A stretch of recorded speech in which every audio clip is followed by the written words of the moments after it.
বৃষ্টির জলধারায় দীর্ঘদিনের পুরনো ফুলহর নদী বাঁধে ফাটল, যার জেরে চরম আতঙ্কে মালদার মানিকচকের নাজিরপুরবাসী। ঘটনার খবর পেয়েই ফাটল ধরা নদী বাঁধ পরিদর্শন করে দ্রুত বাঁধ মেরামতির দাবিতে সরব হলেন মালদা জেলা পরিষদের প্রাক্তন সভাধিপতি তথা বিজেপির দক্ষিণ মালদার সাধারণ সম্পাদক গৌরচন্দ্র মণ্ডল। ঘটনায় নাজিরপুরবাসীকে আশ্বস্ত করে কাজ শুরু করার কথা জানালেন মানিকচকের তৃণমূল বিধায়ক সাবিত্রী মিত্র। জানা গেছে, মালদার মানিকচক ব্লকের নাজিরপুর অঞ্চলের এক পাশ দিয়ে বয়ে গেছে ফুলহর নদী। সেই নদীতেই দীর্ঘদিনের পুরনো বাঁধ রয়েছে, যা দীর্ঘদিন ধরে বৃষ্টির জলধারায় কাটতে কাটতে বর্তমানে ফাটল আকারে ধরা দিয়েছে, যা এলাকাবাসীর নজরে আসতেই এলাকায় জোর চাঞ্চল্য ও আতঙ্ক ছড়ায়। ঘটনায় নাজিরপুরবাসীর অভিযোগ, পুরনো এই নদী বাঁধে দীর্ঘদিন ধরে সেরকম কোনো রকম সংস্কারমূলক কাজ হয়নি, ফলে রক্ষণাবেক্ষণের অভাবে নদী বাঁধে ফাটল দেখা দিয়েছে। আর ফাটল ধরা স্থান থেকেই কিছুটা দূরেই বইছে নদীর জলধারা, তাই তারা চরম আতঙ্কে রয়েছেন। কোনোভাবে বাঁধ ভেঙে গেলে নাজিরপুর এবং মথুরাপুরের বিস্তীর্ণ এলাকা প্লাবিত হতে পারে, ফলে ভূতনিবাসীর মতো তারাও ভয়াবহ বন্যার কবলে পড়তে পারেন।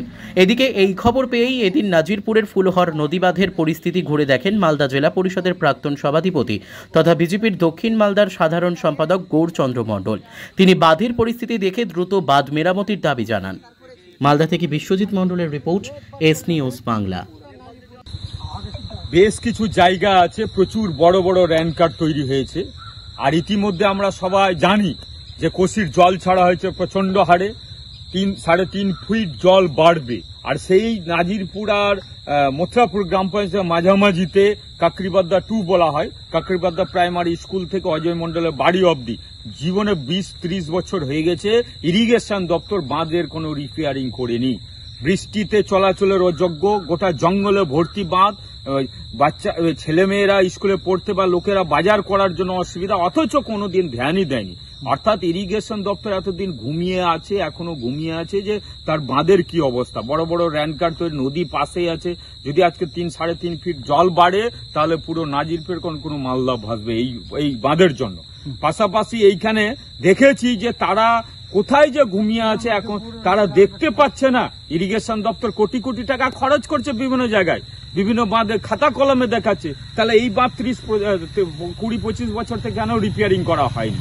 এখন হঠাৎ করে খবর পাওয়া মাত্র গ্রামবাসীর মাঝখানে খবর পেলাম, দেখতে এসছে যে বড় বড় র্যানকাট তৈরি হয়েছে সেখানে। ইরিগেশন দপ্তর উচিত আছে ইমিডিয়েটলি সেখানে কাজ করে নেওয়া, বাঁধটাকে হাই করে দেওয়া, জঙ্গল পরিষ্কার দেওয়া, র্যানকাটগুলো বন্ধ করে দেওয়া।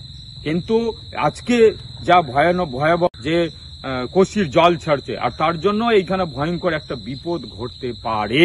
আর এর জন্য সরকার দায়ী, এর জন্য ইরিগেশন দপ্তর দায়ী, যে তারা বাঁধের দায়িত্বে আছে, গোটা সমস্তটা বাঁধের, অথচ এতদিন থেকে এটা দিয়ে যাতায়াত করছে, মানুষের চলাচলের অযোগ্য, বড় বড় র্যানকাট তৈরি হয়ে আছে বড় বড় গর্তের মধ্যে, বাঁধ নিশ্চিহ্ন হয়ে গেছে এইখানে, অথচ ওদের চোখে পড়ছে না। তাহলে যেখানে টাকা আত্মসাৎ করার জায়গা সেটা তাদের চোখে পড়ছে। এটা ছোট কাজ তো, চোখে পড়ছে, বিপদে পড়বে, ডুবুক, সেখানে প্রচুর টাকা কামা হবে, তবে ইরিগেশন দপ্তর সেটা এসে কাজ করবে।